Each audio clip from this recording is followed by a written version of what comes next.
Tere jälle! Täna räägin ma Võlusopi 13. loo. Andestamise samm. Võlusopis oli hommik, mis tundus kuidagi kriipiv.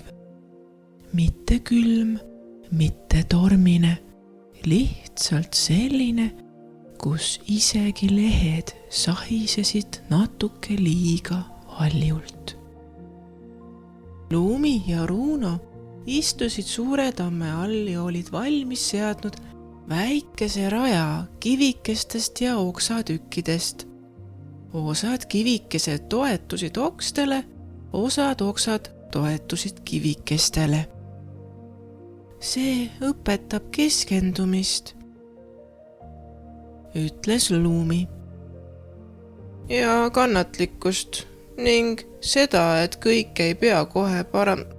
Ja hüppamist, ma püüan rõõmu kinni, hüüdis Siira ja hüppas rajale enne, kui Runo lause lõpetada jõudis.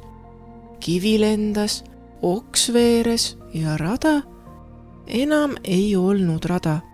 Ups, ütles Siira. See juhtus kiiresti. Aga mul on idee. See oli alati nii. Teeme suure etenduse täna kohe. Ma tantsin, Runo teeb masina ja Lumi räägib midagi ilusat.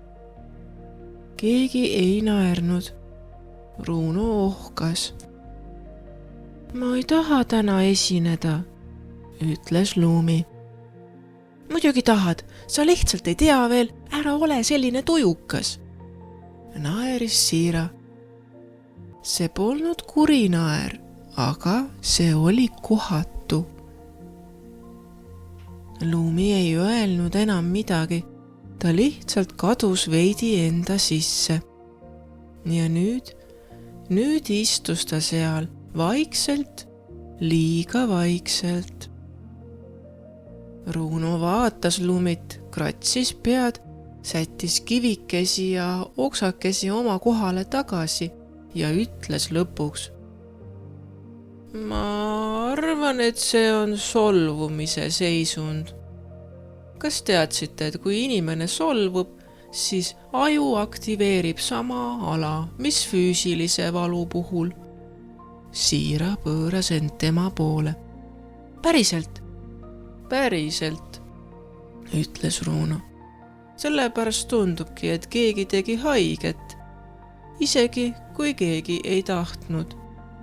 Ja aju salvestab selle olukorra kui ohtliku olukorra, et end tulevikus kaitsta.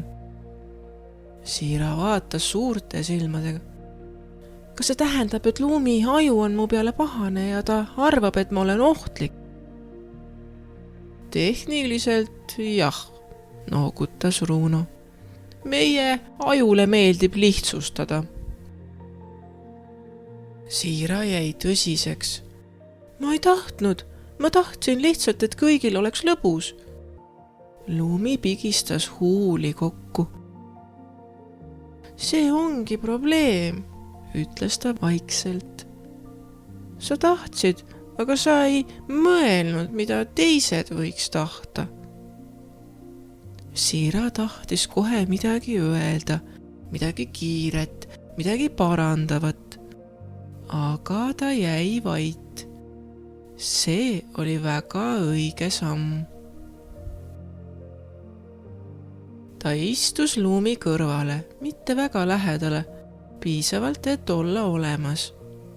Kas sa oled minu peale pahane? Küsis ta. Lumi vaatas maha. Ma olen ka natuke vihane, ütles ta lõpuks. Ja see teeb mu kurvaks. Ma ei taha olla vihane. Siira neelatas. Ma ei teadnud, et ma tegin haiget. Just siis laskus nende vahele Frederik. Tema tiivad liikusid aeglaselt, väga aeglaselt. Viha on sageli kurbuse valvur. Lumi ohkas. andestamine ei ole see, kui ütled pole midagi. Ja see ei ole see, kui unustad. Runo tõstis pilgu.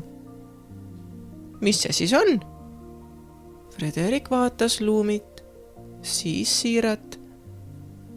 See on samm koorma mahapanemise poole. Ta jätkas. Looduses ei parane murdunud oks hetkega. Aga kui ta ei hoia viha tuule vastu, mis ta katki tegi, siis saab ta kasvada uueks haruks. Runo ütles lõpuks. Teate, aju loob uue mälestuse siis, kui kogeb turvalisust pärast haiget saamist. Just nii. Andestamine ei kustuta vana jälge, aga ta joonistab kõrvale uue. Siira vaatas maha. Ma ei saa juhtunut tagasi võtta, aga ma saan sellest õppida ja ma palun vabandust. Ma mõtlen edaspidi rohkem teiste tunnetele. Lumi vaatas Siirale otsa. Mõtles natukene ja siis ohkas nii, et kogu mets näis temaga kaasa hingavat. Ta ütles, ma usun, et sa ei tahtnud mulle haiget teha. Siira silmad läksid märjaks.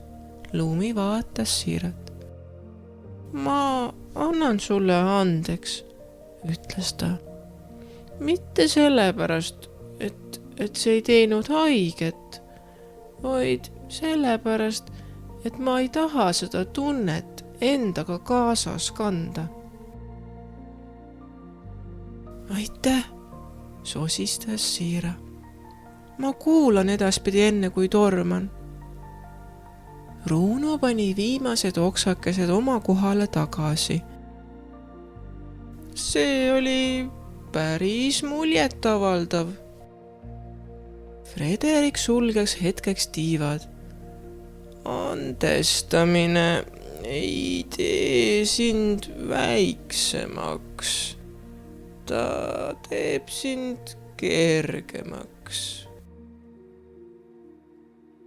Ja nii juhtus võlusopis midagi olulist. Mitte suurt ega valju, vaid tõelist. Üks süda pani koorma maha.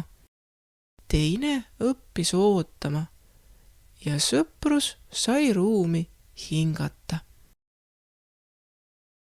Andestamine ei tähenda unustamist. Andestamine tähendab mõistmist, kivikeste ja oksakeste uuesti ritta seadmist ja enda koorma maha panemist.